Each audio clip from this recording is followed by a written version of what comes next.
వారాహిదేవియే నమః. అందరికి నమస్కారం అండి. మనకి ఆషాఢగుప్త నవరాత్రుల్లో 5వ రోజు వారాహి నవరాత్రుల్లో పంచమి తిథి అండి. ఈ తిథి రోజున మనం పూజ ఎలా చేసుకోవాలి, ఇంకా అమ్మవారికి పంచమి తిథి అంటే చాలా ప్రీతికరము. ఈ రోజున అమ్మవారికి ఇష్టమైన దీపం కంద దీపం అయితే పెడతామండి. ఈ కంద దీపం ఎలా పెట్టాలి, నవరాత్రుల్లో ఇంకా ఈ రోజుల్లో ఈ రోజు కుదిరిపోతే మరలా ఎప్పుడు పెట్టాలి, ఇంకా ఈ కంద దొరకకపోతే ఏం చేయాలి అని అన్ని విషయాలు కూడా ఈ వీడియోలో తెలియజేస్తాండి. ఇంకా ఈ దీపం పెట్టిన తర్వాత ఈ కందగడ్డని ఏం చేయాలి అనే విషయం కూడా తెలియజేస్తాను.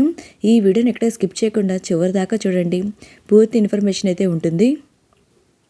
ముఖ్యంగా కందదీపం అనేది వారాహదేవి పూజలు అయితే పెడుతూ ఉంటాయండి.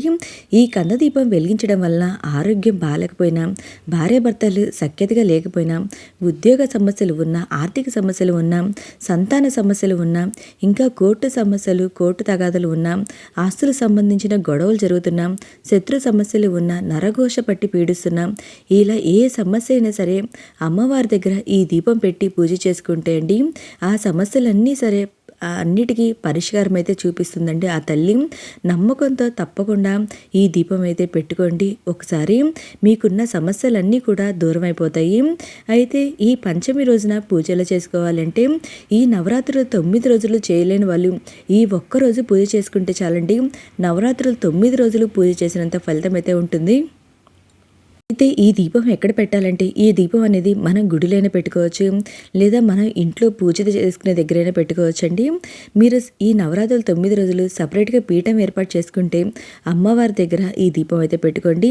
ఒకవేళ మీరు పీఠం ఏర్పాటు చేసుకోలేదు, పూజా మందిరంలో చేసుకుంటాము ఈ ఒక్కరోజు అనుకుంటే మీరు పూజా మందిరంలోనే సరే ఈ దీపం అయితే వెలిగించవచ్చు.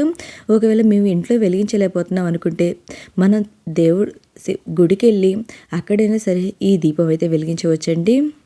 నవరాత్రిలో ఒక్కరోజైనా సరే ఈ దీపం అయితే వెలిగించుకోవచ్చు. ముందుగా మనం దీపం పెట్టుకోవడానికి ఉండాల్సింది కందగడ్డ అండి. దీన్నే కందదుంప అని కూడా అంటాము.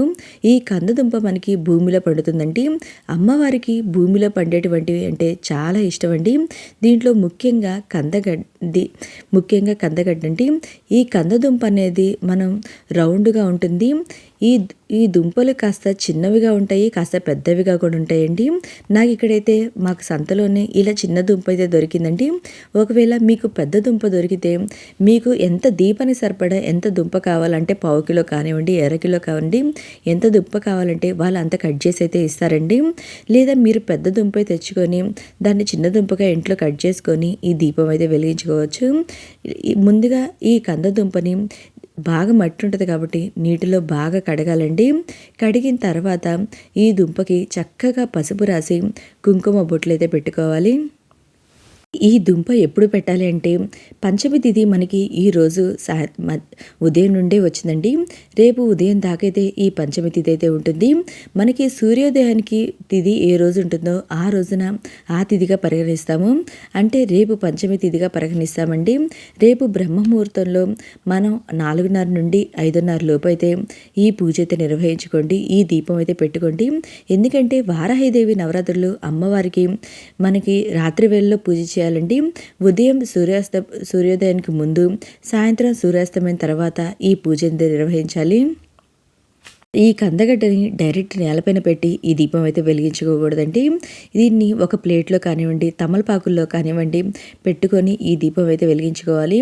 నేను ఇక్కడ ఒక ప్లేట్ తీసుకొని ఆ ప్లేట్ పైన 3 గుప్పెలు బియ్యం అనేది వేసుకొని ఆ బియ్యం పైన పసుపు, కుంకుమ, అక్షింతలు వేసుకొని ఆ దీపం అయితే పెట్టుకోవాలండి.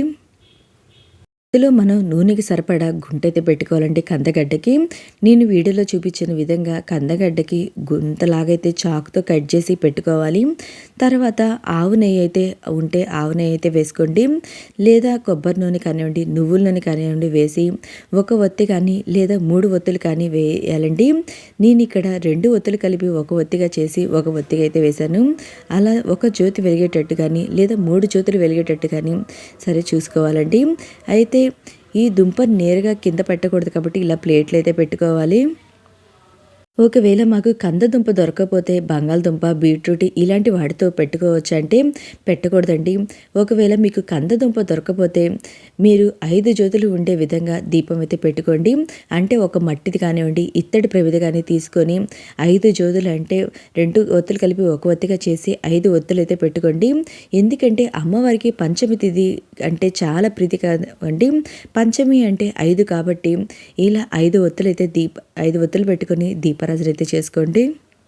ఈ కందదుంపలని ఆ వారాహి తల్లి అనేది కొలువై ఉంటారు. మీరు ఆ తల్లికి భావిస్తా ఆ దుంపకే చక్కగా పూజ అనేది నిర్వహించాలండి. ఈరోజు కందదుంప దొరకలేదనుకోండి, మీరు ఈ నవరాత్రిలో ఏ రోజైనా ఈ కందదుంపతో దీపం అనేది వెలిగించుకోవచ్చు. లేదా మీరు ఏ శుక్రవారం అయినా సరే ఈ దీపం అనేది వెలిగించుకోవచ్చండి.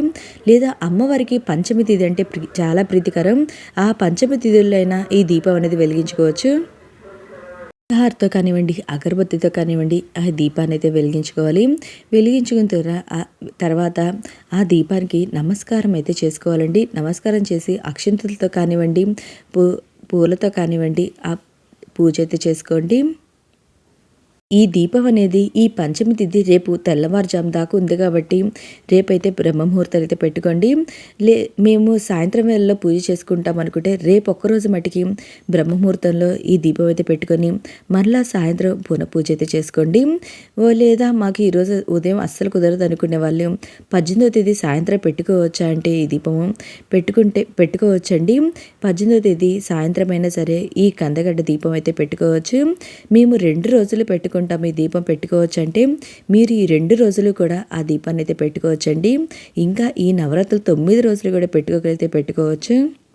ఇంకా ఈ దీపానికి కొన్ని పసుపు కుంకుమ అక్షింతలు వేసి నమస్కరించుకొని అమ్మవారి అష్టోత్తరం కానివ్వండి, ఓం వారాహి దేవి నమః అని చదువుకుంటా కానివ్వండి, అమ్మవారి శక్తి మంత్రమైనటువంటి 12 నామాలు చదువుకుంటా కానివ్వండి, పూలతో కానివ్వండి, అక్షింతలతో కానివ్వండి ఆ తల్లికి పూజ అయితే చేసుకోండి. తర్వాత కర్పూర హారతి ఇవ్వాలి. ఈ విధంగా మనం పంచమి రోజున పూజ అయితే చేసుకోవాలండి.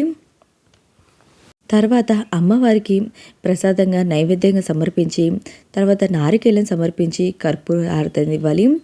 పంచమి రోజున మనం ఈ విధంగా సింపుల్గా తేలికగా పూజ అయితే నిర్వహించుకోవచ్చు. పూజ అయిపోయిన తర్వాత ఈ కందగడ్డని ఏం చేయాలంటే ఈ పూజ అయిపోయిన తర్వాత మీరు కందగడ్డ తినగలిగే వాళ్ళైతే ఈ కందగడ్డను వండుకొని తినవచ్చండి. లేదు అనుకుంటే మనం చెట్టు మొదట్లైనా పెట్టవచ్చు ఎవరి తొక్కని ప్లేస్లో. ఇంకా లేదు అనుకుంటే పారే నీటిలో అయినా సరే స్వచ్ఛమైన నీటిలో ఈ కందదుంపని అయితే వేయొచ్చండి. అండి ఈ కందదుంప సంబంధించి దీపం గురించి ఏమన్నా సందేహాలుంటే నా కమెంట్ బాక్స్లో కమెంట్ చేయండి.